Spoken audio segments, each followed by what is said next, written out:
Votre bandeko balandi et si nous avons vous a vraiment ébélé de partout dans le monde entier pour na kolanda biso. Merci toujours na confiance et fidélité pour vos pesaka biso. Na grand lisolo ya mkona lelo, na zana invité na ngai Yasika Free Gérard Elenga. Avec lui on va parler actualité politique pour ne pas un journaliste politique et on te suit du Bakou. Fait plaisir pour la mkoyamba mkona lelo mbote ndeko Free Gérard. Mbote madame Vanessa. Bonne santé. Mon santé, ça va. Tout va bien en Zambie. Donc, santé, ça vient quand même au monde. Mais ça, nous avons lancé, na ba Congolais, tout, basé, bakou Yolanda, na Elite Télévision. Bon, si j'ai un message particulier, on a toujours que Ertola la ratola mukaka, aux Congolais, à la carte mboka to libanda. Et là, on est la raoli bosso pour la mboka na. Ça doit toujours être la question qui doit nous préoccuper.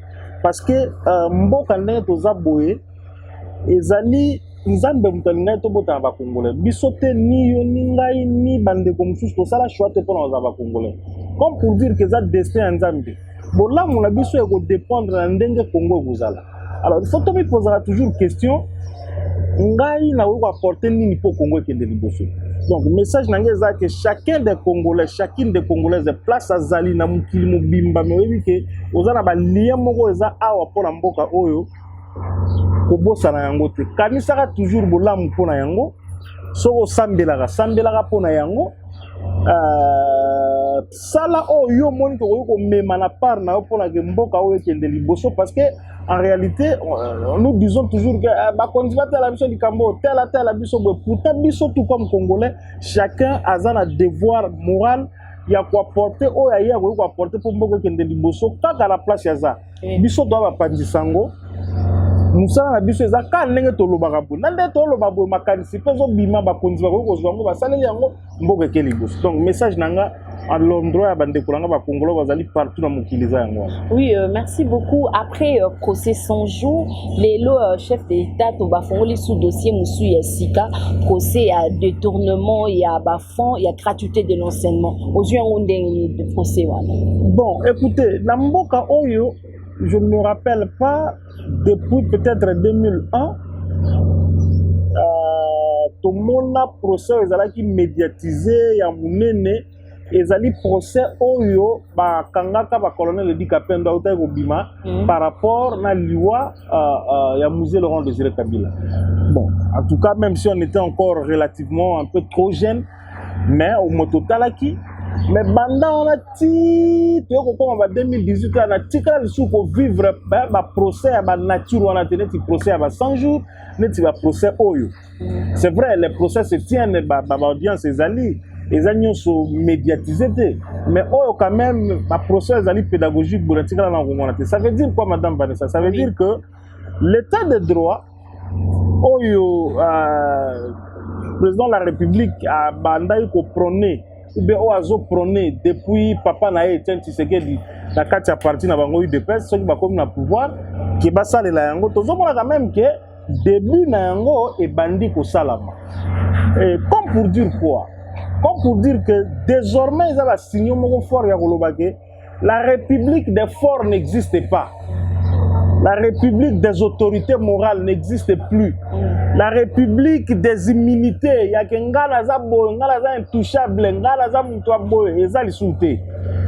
Et l'autre, les Ali, l'institution est à la Makasi, ba texte, c'est-à-dire, ba Mibeko Zotambusa Biso, Yangonde, Bakozala Likolo. Le président de la République a l'icolo mon côté. Tu sais qu'il y a l'icolo et sa constitution.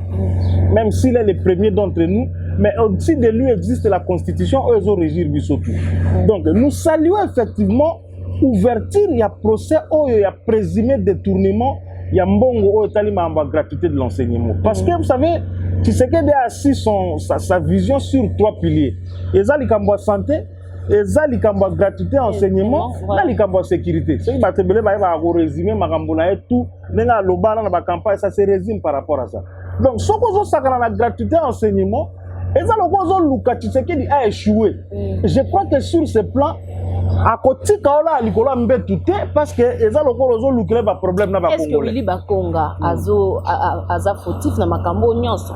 Bon, écoutez, lokola procès est bandit. Voilà. Vous savez ndenge procès est bandit. Pour ba congolais belé ba oloba pe ba sambisa été ba côté maman na makala. Non, ça ne fonctionne, ça ne fonctionne pas comme ça. État de droit aux loba ba bazo mona ngo na tranchant moko. État de droit eza épée à double tranchant. Ça ne fonctionne pas comme ça. Les gens peuvent être surpris qu'à l'issue à procès Willy Bakonga est innocent. Mais bah tiki à qui on vanda. Azongi na eso qui na habité soka pour l'Assemblée provinciale Sénat ou puis na habité à Keina. Donc on peut aller parce que qui vous dit que Willy Bakonga est bimbongo? Willy Bakonga est bimbongo. La seule instance habilitée à établir que Willy Bakonga a iba kimbongo toté et ça procès au Nenzo Saliman. Donc en tant que journaliste, je pense que commentaire que vous allez trop sur côté parce que mission di photo éclairer opinion pour la loba que ne ba ba loba na sali ba sondage belé mais je ne comprends pas. Bon, na ko benga ngo père ali, je comprends un peu, je comprends pour le commun des mortels, na zo comprendre que souci na bango dali président réussir.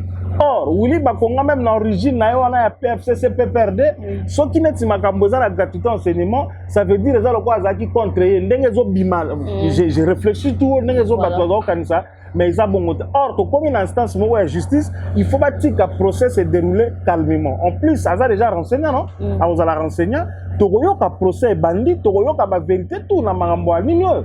Parce que makambo ba école fictive vraiment, en tout cas, ça ne va pas. Alors, et là qu'on a zomi ka moi, la zomi lobe la vanesse ça que na ebite mboka oyo, ce qui est soit zongi lelo, place ni biso ba congolais to suka. Comment des gens s'organisent pour la koyiba donc pour la koyiba bande kuna bango moko koyiba parce qu'il faut dire que détournement est ça problème est ça il faut établir des responsabilités nani ayiba kiba azwa kambongo wana voilà mais détournement est ça faut que clair que mbongo e yiba maka alors batu va s'organiser batie ba école fictive ezalaka te po ba yiba mbongo ya biso moko ba congolais o ezaki ndokite atanga yo moko vraiment taper pour luka bozu yango soki bo mengo non eza moi pas si donc pour ça les caboz à la pédagogie comme ça tu retirer ba leçon oui madame Vanessa est-ce que babi pourquoi président de la République azo ponaka ba mayo faible dengo selamba procès pourquoi procès ya bokangalo justice ko matata pona zo circuler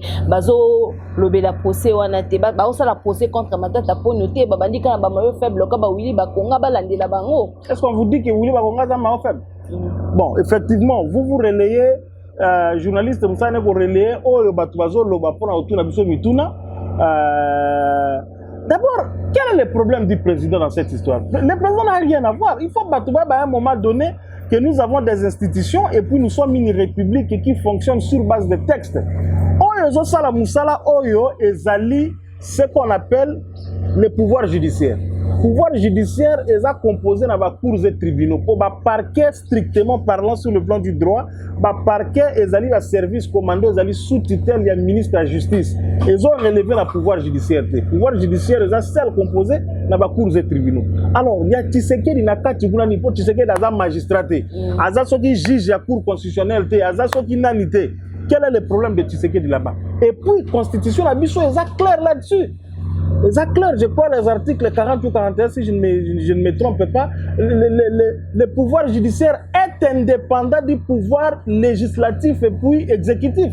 Le pouvoir judiciaire est un dictat à Moutouté, monaki, bilo kwa ba loi o ya sakata na mususu na obin et poser un problème parce que balingaki net va subordonner pouvoir judiciaire. Donc juge ne bazana madame Vanessa bazo agir par rapport à l'autorité ou bazo tirer en gros la loi qui dit loi et la constitution na ba règle na ba loi mususu organique ou bien spécifique.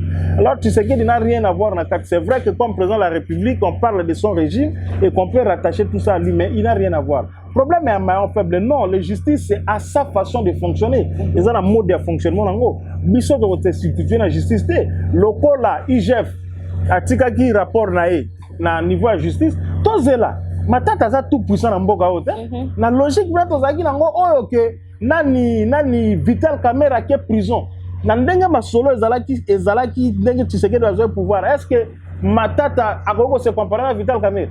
Mais Vital Kamerhe, je le salue en passant, bon anniversaire, mon vieux, le pacificateur. Voilà. Donc, Tomoni o le Kanyona, Vital Kamerhe qui est en prison, ce n'est pas Matata qui échapperait. Mais encore une fois, nous devons rester pédagogiques pour faire comprendre à la population c'est quoi un état de droit. Un état de droit, ils ont un devoir et puis ils appellent une exigence. Vous comprenez? Comme pour dire que, à Tabalobi, que Matata Ibaki, ce n'est pas Jeff aussi qui conclurait que Matata Ibi. Il faut instance judiciaire, moko cour ou bien tribunal, moko et établir que Matata avait effectivement détourné l'argent. C'est à ce moment-là que Okanga va en prison. Oui, est-ce que union sacrée, est obligatoire, union sacrée et comme ici il y a protection. Ce côté union sacrée, moyen balandela ouezati. Est-ce bon, vrai? C'est la mauvaise compréhension des choses de la part de ceux qui pensent ainsi. Mais Moussou Tshisekedi qui a dit que union sacrée en gros. Et ça, le roi, ceux qui église, bon, c'est vrai. À parce que vision, il y a un carnet congolais comme pour dire que les Congolais sont liberté. Mais maintenant, sur le plan politique, c'est là où on doit se comprendre. Union sacrée, ils ont blanchisserie. Union sacrée, ils ont lavage, ils ont place côté que non, aux alaki, mosumu qui ont union sacrée, non. Ce sont les institutions, encore une fois, comme je dis, qui vont fonctionner. Qui vont fonctionner. Aux ala na union sacrée, aux ala na union sacrée, ou bien aux ala na union sacrée, au yibimbongo ya république, aux ala qui na union sacrée, au sali ce que l'on nini. Mais écoutez, s'il faut au kangayo, ne vous en faites pas. S'il faut au kangayo, jusqu'à la minute où tu as voulu un ministre en fonction, oui. Gouvernement ça malukonde et côté exemple en non. Voilà. Voulu un ministre d'État, il y a un bengue comme renseignant. À côté pas pour la justice, c'est à côté comme renseignant et balou quel paye. Vita la kende ga bo di simple invitation. Non, aux zonga tête tout ça à kenda ba nyata à l'écart makala. Donc pour dire que Union sacrée à blanchisserie, bateau bazoua déjà na boulouana. Je suis en train de les décourager. Par contre, ceux qui ont ça la repenti, ça la repenti, moi, effectivement sincère. Parce que biso ba surveillant de la République, et puis justice est s'occuper dans bango. Union sacrée à blanchisserie. C'est bien une dictature to façon à kobongisa makambo. Eza dictature té. Eza nango dictature té. Eza li façon à kobongisa makambo parce que quand vous dites dictature c'est comme si tu sais que dans la pas na mousse na munene na kusia munene la muki na tongo ameli batina ye ba garde du corps ba bimi abando ya ale. Likambo mo yeli eka na mutu boy abandi kwa jira ngonga lingi. Non. C'est pas la dictature parce que le premier qui doit respecter la constitution, c'est le président de la République. D'ailleurs, Balobi Azali garant à fonctionnement harmonieux de l'institution et puis Azali garant à la constitution. Yende mouti à faire respecter la constitution. Comme pour dire que Yende mouti bosso, il faut nous yemoko à respecter la constitution. Tout ce que tu sais qu'il fait, je pense qu'il y a puiser dans la constitution. Là, le texte est aux autres. Mais maintenant, voilà ce que est madame Vanessa. Comme pour dire quoi? Comment les Congolais dans l'esprit bien quoi? Faut moi dose à dictature. Oui, faut moi dose à dictature. Si tu sais que c'est moi qui yankina moi la kinité pour mettre fin à une loco et FCC caché. Tu as vu des ministres indisciplinés qui ne pouvaient pas respecter le président. Des députés qui se permettaient de dire n'importe quoi sur le président. Mabundana Tambemwamba qui croyait que Bazaba est goya Tshisekedi. Donc Tshisekedi a commis bango va répondre et il faut ça. On un peu. Donc Hermoko, moi qui yankena Tshisekedi comme moi la kin, et zo zappé bien. Donc moi déjà dans pour d'ailleurs je suis de la discipline militaire et puis j'aime que les choses soient toujours ordonnées pour la bola moi. C'est ce que les gens oublient. Dictature éclairée au Yamala Mwana ya Rwanda. Bisonde atoninga Kagame parce que Kagame a posé un problème dans l'Est.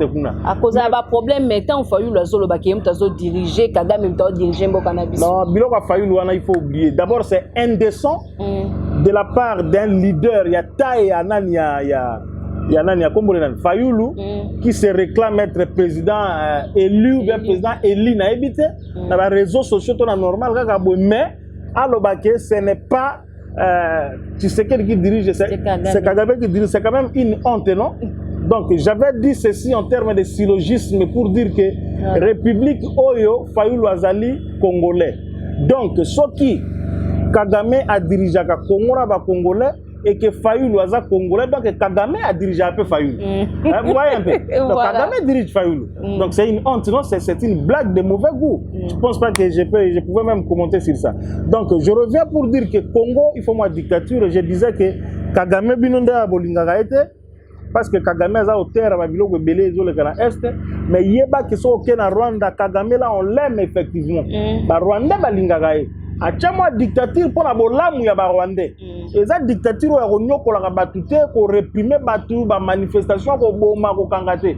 Tu sais que di bandai akangire mutu te ba finga gaé ba sala balingi tout ça, il y a pas de problème mais Hermoko il faut moi qui yanke. Parce que nous avons compris qu'il y a des politiciens qui pouvaient tous se permettre pour leur ventre, pour leur positionnement, notamment Batuneto et FCC à lobby, ils ne travaillent que pour Kabila, ils ne travaillent que pour l'enrichissement na bango, na lobarango kende tala na mboka oyo. Kende na venu de l'enseignement. Nous connaissons ceux qui étaient des locataires comme parti politique, mais ba sombi ba mapango wana nyoso. Ba sombi yango quand ba komi ba ministre ba komi ba bonde ba sombi yango. Na mboka oyo, la classe bourgeoise c'est la classe politique. Ce qu'on voit un grand prêtre na mboka muto il faut la sala des gens la politique a yiba a tongi bandaku a comme na ba compte mais bato baza ba bima na ba faux personne na bango na ba mbongo na bango ba nini bona boy baza na bango nini mingité. Donc pour dire que ce qu'on tali logique on a appelé sur exemple belé il y a une discipline il y a bato ba na coalition comment ils ne respectaient pas tout ce qu'il dit. Donc Congo penze c'est tout même ba congolais moyen oh ya ba lingwala ba makala ba kalamu ba tchangu il faut moi dose à dictature. Faut moi dose à dictature pour sortir le bango liberté mawa plein. Oui, mawa plein la Cinco veut à tout prix que l'élection est à l'année 2023. Mais si on a Seni Nini parce que Seni nous a formés. Bon, Seni Ezali. Seni Ezali. Même si on a fait un mandat mais Seni Ezali. Il y a un principe en droit public qui consacre le principe il y a continuité à l'affaire publique. Les affaires publiques ne s'arrêtent pas avec les individus. La direction des affaires publiques ne s'arrête pas avec les individus. C'est ni en a mandat à banane je crois que c'est 2018 non? C'est 18 ou 19 petit lelo. Mais nanga yo anazo continuer ko sala azwa ba salaire na ye azana ba mitukana na ba garde du corps na ye azana ba avantage na tout ça ne s'est pas arrêté. Comme pour dire que s'il y avait des opérations préélectorales là ba ko sala ko toujours ko sala. Mais là on a lo bana Senko réaction à Bango est tout à fait normale. Ils ont bêté.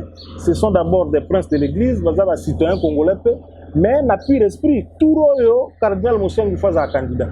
Un candidat président de la République. Parce que moi je pense que Basango il faut batika komi bomba sima sultani. Komi bomba sima sultani eleke belé. Parce que na mboka oyo, à travers l'histoire du monde et de l'Afrique, nous connaissons l'église catholique, c'est l'église la plus politisée au monde. Ce que batubaye baraté. Batubaye que pape né au monde, on a pape azalina 3 étiquettes. Le pape est l'évêque de Rome. Rome comme diocèse, pape évêque nango. Le pape est le pape de l'église catholique universelle, donc chef de l'église catholique universelle. Et puis le pape est le chef de l'État. Vatican est un État. Il y a un monde que pape, comment il s'appelle? Pape Nabiso Chiko. Pape François. Oui. Pape François a accrédité à l'ambassadeur. Ambassadeurs, ce sont des personnels politiques. Il y a Rome, mais à travers le pays, nous sommes initiative apostolique ou est côté à la maison interdiocésaine. Donc, Pape Nan président de Moniéwana. Namboka Oyo, cardinal Mousseng Wazala président à parlement. Abbé Philbert Youlou na Brazzaville, il a été président de la République. Donc, la popularité de l'église catholique, ce qui n'a chaque paroisse, ma bimisi candidat député à Sango Moko Moko. To candidate député, il y a ma soeur moko bati pona bako bime belé pe batondi na parlement, ba kekuna makaniska bango ya lobaka chaque fois ici la mais ba appliquer nde yango, vous comprenez? Parce que moi je suis un expert en communication politique. Je sais regarder les dits et les non-dits de la communication. Au-delà du fait que bah féliciter qui va se faire moussous des choses et il parle, il rappelle sur les élections, mais il y a un non-dit, la motivation réelle, il y a rappel voilà. Parce que tout ça en 2021. Les élections, c'est en 2023. Même ils ne sont pas des prophètes. En 2021, en juin, l'élection est organisée en 2021. Et puis pour l'instant, je pense que Félix se démerde un peu dans le gouvernement. Mais nous avons la chance de voyager dans la province.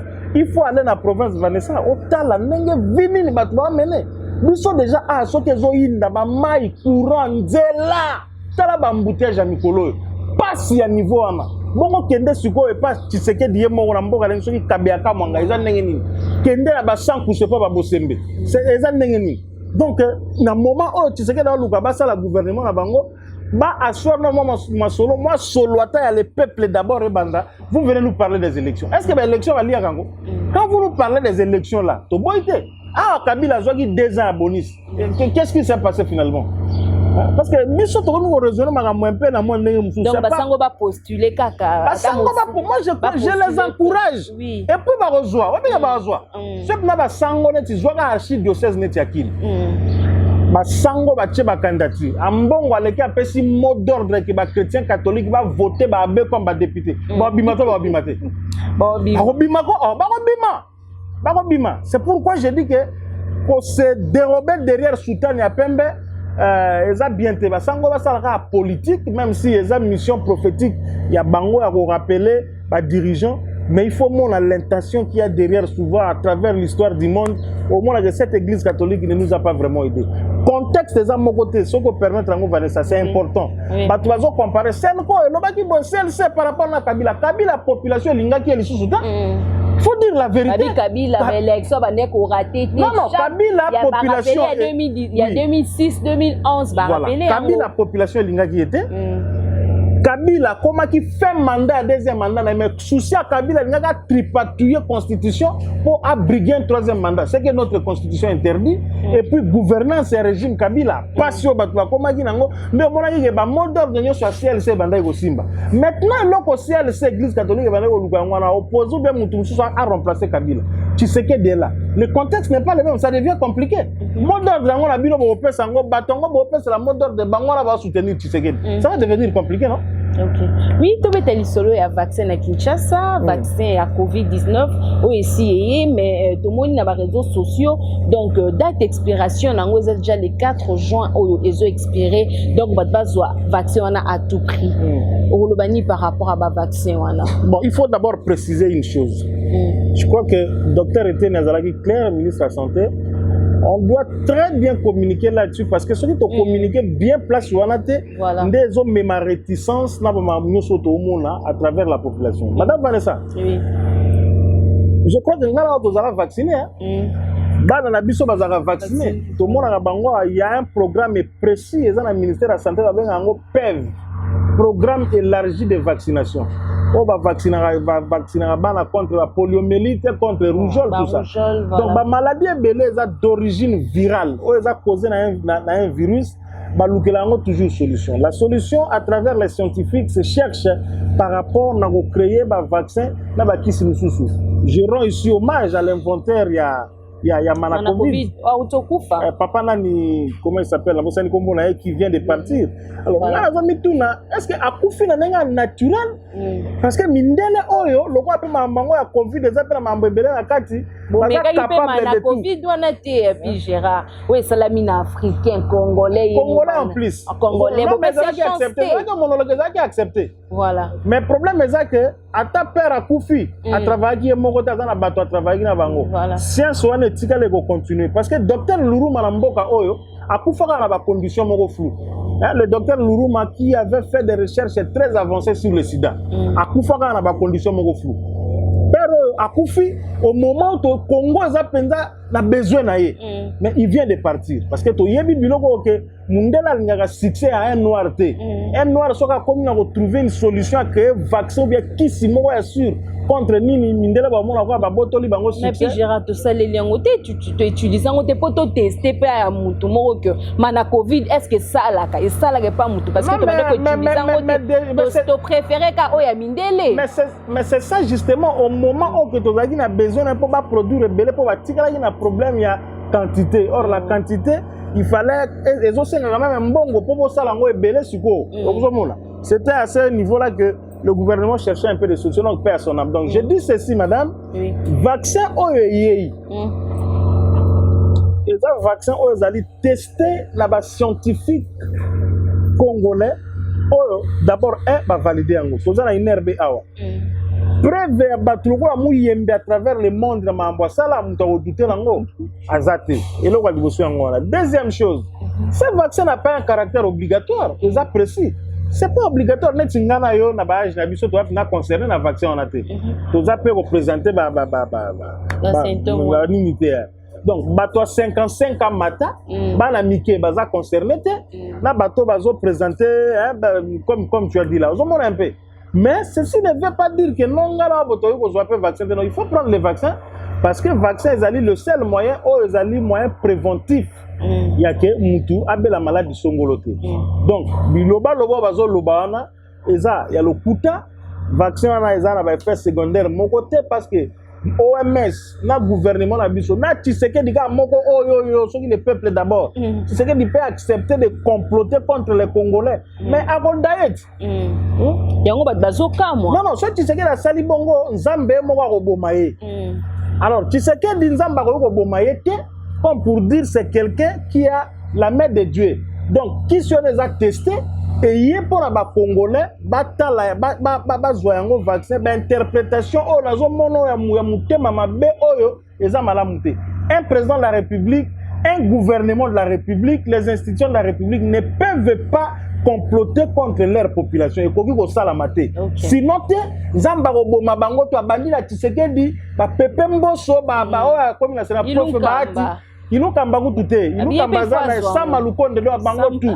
Mais seulement pe na cadre esprit ya bien ministre de la santé eteni azo peut ça déjà exemple et moko ko zwango lelo et puis ndenge population bazo linga. Moi je pense que ezana ngo mabete ba sénateur mupiko ba bango tout ba vacciner bango ba vacciner ba députés nationaux ba vacciner ba ministre ba biso journaliste photo na suka poto biso journaliste na suka penda po biso to ça ba reportage to confirmer voilà nde to pesi nini mais vaccin wana ezali bien eza testé eza na problème te botika ko bangisa batu parce que oyo na mona ka esprit moko neti ya ba nini eza na sima makambo neti ya mboka ezala na opposition na majorité te la muka la nini ezalaka te mboka pour la santé pour ta bino bon opposition so bo comme na pouvoir c'est le même peuple que vous allez diriger. Oui puis j'ai raté betel solo ya ba problème où s'est passé na ba réseau cellulaire na biso muto ko zo ache sa unité na ebo abi activer au moins boy un moment et s'ili au solo la tana muto ba seconde ici qu'est-ce qui se passe au fait na ba raison na biso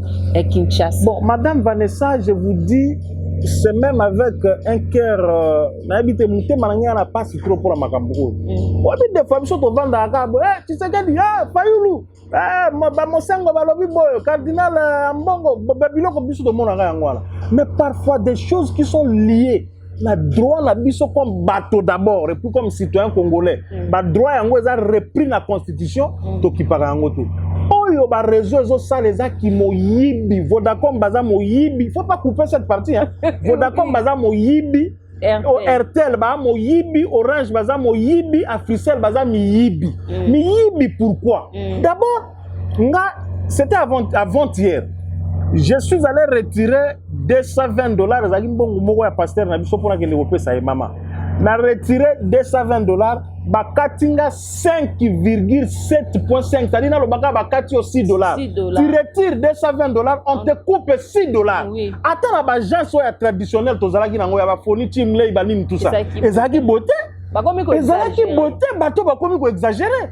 Alors nga azo tuna kibasa ministre soki ya Petentik kibasa camarade ya Tshisekedi.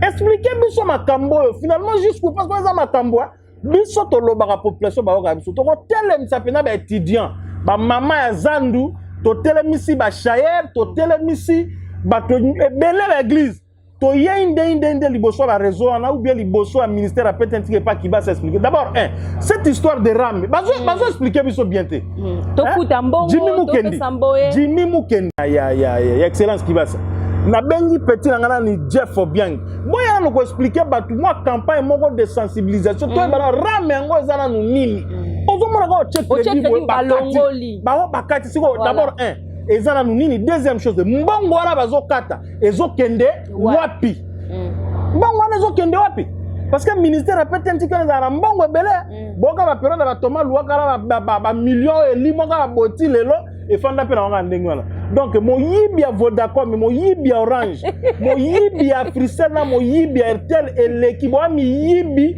on va comme ko sala jamais à la surtout les campés ya bambongo maman olingo vérifier crédit bakati olingo sala ka do bazo kata mbongo na ndemo ça la 1 heure du temps o check crédit bo travail ka muke bon internet biso bi ba téléphone biso ba instrument de travail les journalistes pour l'instant ils ont ba téléphone o check ka do par jour biso to recharge kata combien mais toujours comprendre les eaux milate donc kibasa ata la biso likambu oyo comme peuple époque il y a Tshisekedi des alliés époque il y a redevabilité devoir de redevabilité c'est pas la bino ba dirigeant Kibasa explique nous qu'est-ce qui se passe avec les réseaux parce que yonde nous kondira kota secteur wana tolembi alors tolembi sinon en tout cas bato bozana mwambongo bozongi sa ba agence ezonga bozongi no ba agence c'est parce qu'on a cru que babiloko wana ya porte-monnaie électronique ba M-Pesa ba Orange Money ba Airtel Money ça va faciliter nzoka et comme siko ko yiba ba congolais c'est pas normal. Merci beaucoup Pi Gérard to comme na suka ya émission na biso déjà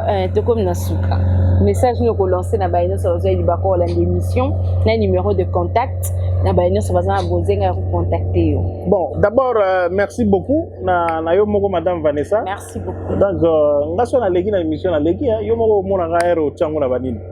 Merci, je suis là à tout moment so ko inviter nga bon ici c'est presque chez nous.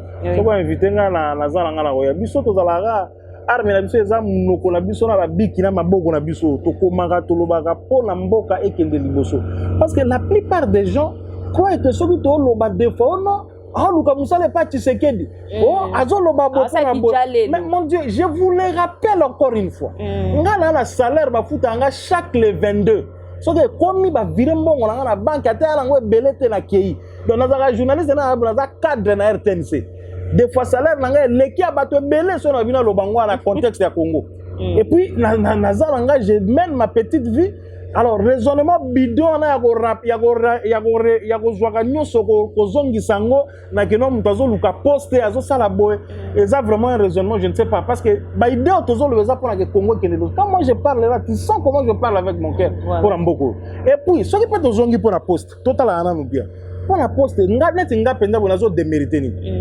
député na Rosala d'ailleurs j'étais candidat sénateur na Rosala la ministre pour na mayele belé na ba diplôme belé et puis na Rosala poste nyonso na ko occuper na mboko la bon on attend net ka so kinda non wana za façon ya réfléchir bien donc j'ai dit cela parce que ça est important na loba merci na ba congolais ba ndi so partout na bandeli message na nga to linga mboka oyo nous n'avons que ces pays toza un peu clément vis-à-vis na Samalukonde parce que tout le monde a bango à l'œuvreté mais toujours c'est la bango bilo comme ça c'est la gouvernement na o 3 mois évaluation toujours c'est la pour gouvernement et vous en esquisse été esquisse vous la tamu qui était pour passer à peuple et l'équipe to yebi ke nga nazo préparer toujours moral à peuple pour le mandat tu sais que doit bosser un mandat politique bolinga te Kabila bloqué qui est 2 ans l'équipe 3 ans de la penze lo comme n'était mais solo ne fils que moi solo les peuples d'abord et banda quand même comme ça après 2023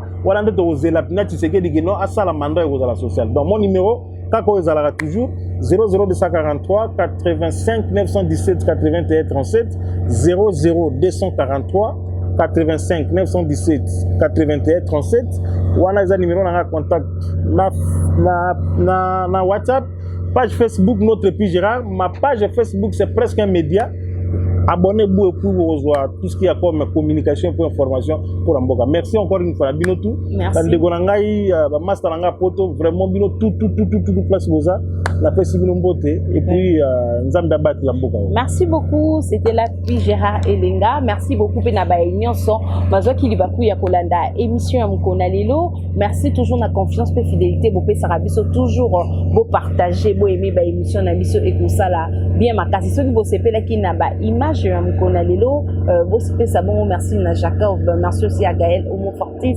d'ici là portez-vous bien à bientôt bye